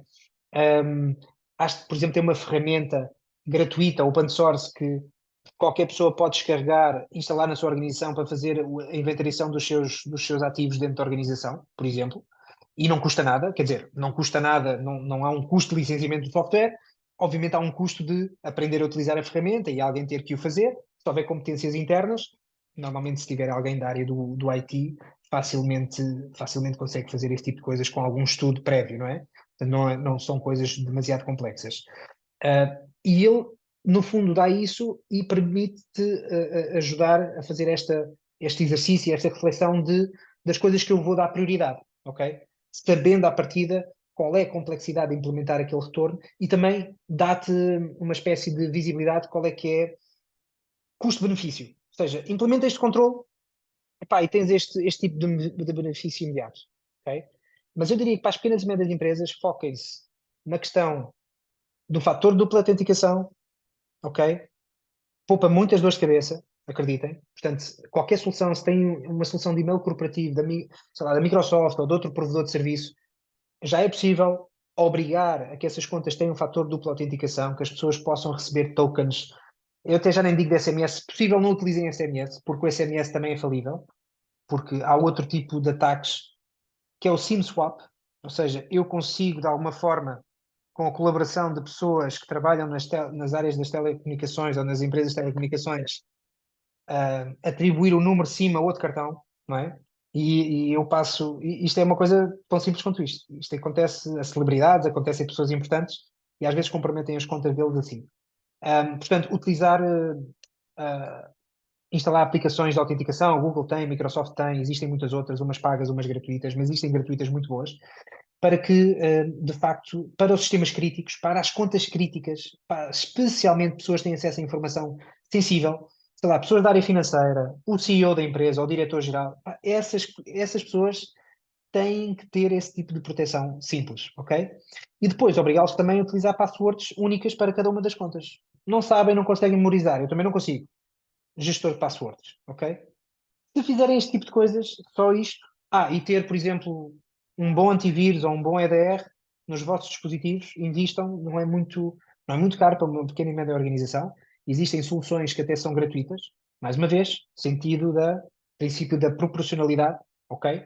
Portanto, existem soluções gratuitas muito, muito, muito boas, até já vêm instaladas nos sistemas operativos, façam-no e acho que 80% das dores de cabeça desaparecem, ok? Com alguma facilidade. Mas, mais uma vez, ninguém está seguro. Se alguém vos garantir alguma vez que compre-me isto, instale isto e não vai ter mais dores de cabeça, hum, ok, eu sei que me queres vender coisas, eu sei que a solução é boa, mas não me podes garantir que eu estou 100% seguro, até porque o mundo da segurança, não é? E das ciberameaças está em constante evolução. E, portanto, o que eu hoje estava seguro. Lembrem-se, estar seguro não é algo que eu atinjo, é uma forma de estar. Eu não chego e digo, olha, já estou seguro, pronto, acabou, arrumo as malas e já está. Isto não funciona assim. E parte pela postura das pessoas, não é só os sistemas, temos que atacar 3 dimensões diferentes. E por esta ordem de importância: as pessoas, a capacitação das pessoas, sejam os líderes, sejam os técnicos, sejam os trabalhadores, eles têm que ser alvo de formação constante, ok? Anual, sensibilização, as ameaças vão mudando, com exemplos práticos, ok? Como um bocado, isto próprio já é uma sessão de sensibilização, temos o que eu estou a fazer hoje aqui convosco, ok? Portanto, pode ser uma sessão de sensibilização mais direcionada para aquela empresa. Portanto, pessoas, depois temos os processos, ok? E aqui é que entram a elaboração de políticas, normas internas, é esta outra dimensão que tem que se atacar, ok? Que é a área mais do papel, por assim dizer, não é? Processos, procedimentos. Por exemplo, quando entra um novo colaborador na empresa, certo? O que é que acontece, não é? Quais são as políticas de atribuição de passwords, de contas, de dispositivos? E quando o trabalhador sai? Conheço muito boas empresas que, quando o colaborador sai, os utilizadores deles continuam ativos. E estamos a falar de grandes empresas. Se acontece nas grandes empresas, imaginem, comigo também já aconteceu. E sempre trabalhei nos últimos anos em pequenas e médias empresas. E, portanto, ficam lá contas criadas, válidas, nem são bloqueadas, não é? Sabe-se lá o que é que pode acontecer no futuro. Sabe-se lá se aquele colaborador ou outra pessoa tem acesso a essa informação. Tenham muita atenção. Tenham muita atenção a isso. E, por fim, tecnologia. Ok? Por esta ordem. Pessoas, processos, tecnologia. Os processos ajudam a colar a tecnologia com as pessoas, ok? Mas em primeira instância é a capacitação do ser humano e do profissional, do gestor, do trabalhador, seja lá o que for. Não sei, Mosquito, se consegui responder, mas para algo mais concreto e mais acionável, eu recomendo veres a framework da CIS, dos Control X, que tem mapeamento com Sim, outras NISTs e muitos controles de segurança. Portanto, eu acho que sim, acho que a resposta está bem dada. A única coisa que eu adicionava aqui era que em alguns momentos existem empresas sem maturidade tecnológica, podiam, por exemplo, usar outras empresas. Existem já algumas startups também que estão a aparecer no mercado que oferecem estes tipos de serviços e acho que seria também uma solução. Vamos dizer, se eu decidir abrir uma empresa de fala coração em que eu, em algum momento, vou ter acesso aos dados dos meus utilizadores, seja uma telemensagens ou, sei lá, um exemplo prático e curto, mas que não tenham nem tantos recursos, nem tantos profissionais. Eu acho que também seria interessante ter uma solução de terceirizar alguns destes serviços. Mas, de qualquer forma, Ivo, sem dúvida. faria usar todos esses controles e acho que está bem respondido. Obrigado, Ivo, e parabéns mais uma vez pela apresentação. Obrigado. Obrigada. Não sei se temos mais alguma questão para colocar aqui ao Ivo.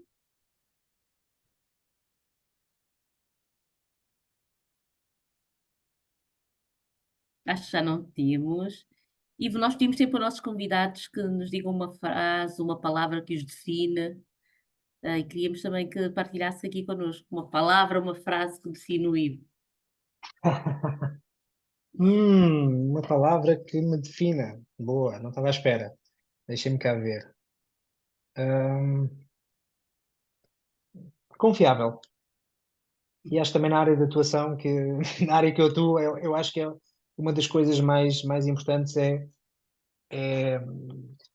é a confiança que, por exemplo, na minha área, que nós temos que estabelecer com as entidades com quem trabalhamos. Portanto, a área da segurança, da cibersegurança, da ciberdefesa, funciona muito à base da confiança, não na confiança de epá, deixa para lá, eu confio em ti e não me preocupo nada, é mais eu estou a trabalhar com esta pessoa, eu sei que ele não vai deixar mal, ou pelo menos vai fazer o possível ou o impossível para entregar o melhor possível com os recursos que tem. Então, talvez seja isso, confiável. Olha, e muito bem definido. Ivo, obrigada. Foi uma sessão nota 1000. Não foi nada cansativo, foi mesmo boa e principalmente para Obrigado. as pessoas leigas que não conhecem, como eu, cibersegurança, saímos daqui muito mais esclarecedor. Deixo aqui dicas muito úteis, foi mesmo muito, mas muito bom e só temos que agradecer. Portanto, estamos todos até aqui, até esta hora e todos entusiasmados. Olha, Peço obrigada. desculpa mais uma vez, pronto, e pronto, olha, boa noite a todos e um bom jantar para vocês e obrigado por me terem aqui aturado nesta quase 2 horas, não é? Quase 2 horas, Obrigada a exato. nós. Temos todos a ganhar. Obrigada também a todos que estiveram cá. E como diz aqui a Gisela, valeu imenso, valeu mesmo. Uma feliz noite a todos. Obrigada. Boa noite a todos, obrigado. Obrigada.